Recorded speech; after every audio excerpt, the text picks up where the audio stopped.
Hello বন্ধুরা, নমস্কার। আজ লক্ষ্মীর কিচেনে বানাবো মাছের রেসিপি করব। কিভাবে করব তোমরা আমার পাশে থেকো বন্ধুরা, দেখতে থাকো। আমি আমার মতন করেই বানাবো।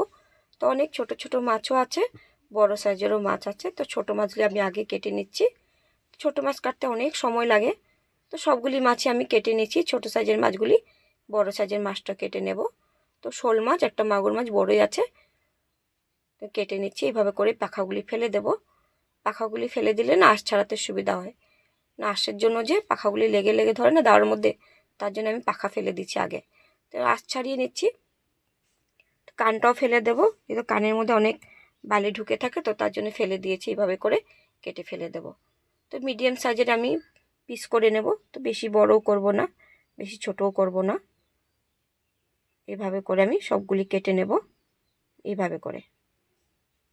তো দিয়ে শোল মাছও কাটা হয়ে গেছে, মাগুর মাছও কাটা হয়ে গেছে, ছোটো মাছও কাটা হয়ে গেছে। কেটে আমি ধুয়ে পরিষ্কার করে নিয়েছি। এখন হলুদ নুন দিয়ে মেখে নেব। তো দিয়ে দিয়েছি হলুদ গুঁড়ো, নুন দিয়ে দিয়েছি, দিয়ে মেখে নেব। তো সব মাছগুলি একসাথেই মেখে নেব। সবগুলি একসাথে মেখে বড় সাইজগুলি আলাদা করে নেব। দেখুন ছোটো মাছগুলি আলাদা করে নিচ্ছি, বড় মাছগুলি আলাদা করে নিচ্ছি। সেগুলো অন্যদিন বানাবো। ছোটো মাছ আজ বানাবো টমেটো পেঁয়াজ দিয়ে। তো ছোটো মাছের রেসিপি আর শেয়ার করব। তো অন্যদিন মাগুর মাছগুলি করব, শোল মাছও করব, দেখাবো। তো কড়াই গরম হয়ে সর্ষের তেল দিয়ে দিয়েছি। মাছগুলি ভেজে নেব। ছোটো সাইজের মাছগুলি একটু তেলের মধ্যে ভাজলে খুব সুন্দর হয়। আর যদি কাঁচা মেখে বসান না, কাঁটাগুলি বের হয়ে যায়, তার জন্য আমি গোটা গোটাই ভেজে নেব। তো কী হবে, মাছগুলি একটু সলা সলাভাবে থাকবে। তো সবগুলি এইভাবে করে লাল লাল করে উল্টে পাল্টে মাছগুলি ভেজে নেব। মাছ ভাজা হয়ে গেছে লাল লাল, তুলে নেব। তো সবগুলি মাছই আমি ভেজে নেব। ভেজে রান্না করলে মাছের কাঁটাগুলি বের হয় না। দেখুন সব মাছ ভাজা হয়ে গেছে। সেই তেলে আমি দিয়ে দেবো পেঁয়াজ কুচি। যেহেতু পেঁয়াজ দিয়ে রান্না করব, তো পেঁয়াজ কুচি একটু বেশি করে দিয়েছি। তো পেঁয়াজটা ভালো করে ভেজে নেব একটু লাল লাল করে। দিয়ে দিয়েছি জিরা গুঁড়া, হলুদ গুঁড়া, ধনিয়ার গুঁড়া দিয়ে মশলাটা ভালো করে ভেজে নেব। তো দিয়ে দিচ্ছি পেস্ট করা মশলা, আদা, কাঁচা লঙ্কা, পেঁয়াজ, রসুন। ভালো করে মশলাটাকে ভেজে টমেটো দিয়ে দিয়েছি।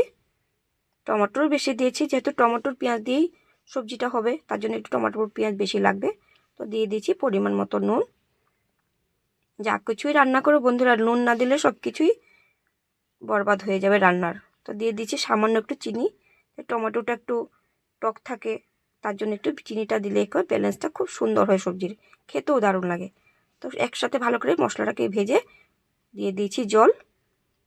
তো জল বেশি দেব না, ঝোল তো হবে না না ছোটো মাছের। তো দিয়ে দিচ্ছি কয়েকটা কাঁচা লঙ্কা কেটে, দিয়ে নেড়ে চেড়ে।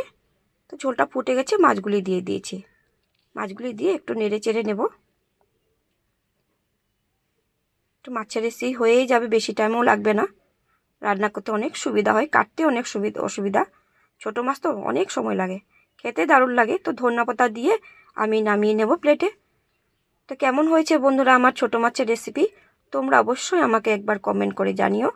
আজ এতখানি রইল। তো ইউটিউব বন্ধুরা আমাকে সাবস্ক্রাইব করে দিও, ফেসবুক ইনস্টাগ্রাম বন্ধুরা আমাকে ফলো করে দিও। ঠিক আছে বন্ধুরা? আর তোমাদের কমেন্টগুলি দারুণ লাগে, খুব ভালো লাগে আমার। তোমরা এভাবে আমাকে কমেন্ট করে যেও, আমিও তোমাদেরকে কমেন্ট করব। ঠিক আছে বন্ধুরা, পাশে থেকো।